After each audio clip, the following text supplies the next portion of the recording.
حضرت شیخ سعدی رحمۃ اللہ علیہ ایک ظالم کا واقعہ بیان کرتے ہیں کہ وہ غریبوں کی لکڑیاں ظلم سے خریدتا اور نفع کے ساتھ مالداروں کے ہاتھ فروخت کر ڈالتا۔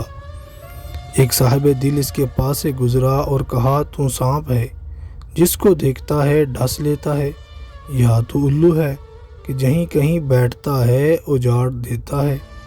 اگر تیرا زور ہم پر چلتا ہے تو غیب کے جاننے والے خدا پر نہیں چلے گا۔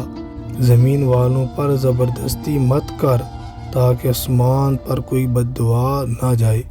ظالم اس کی باتوں سے رنجیدہ ہو گیا اور اس کی نصیحت سے منہ پھیر لیا اور اس کی طرف توجہ نہ کی۔ اس کو اس کے مرتبے نے گناہ میں مبتلا کر دیا، یہاں تک کہ ایک رات کچن کی آگ لکڑیوں کے ڈھیر میں لگ گئی اور اس کی تمام چیزیں جل گئیں، اور اس کو گرم بستر سے گرم خاک پر لا بٹھایا۔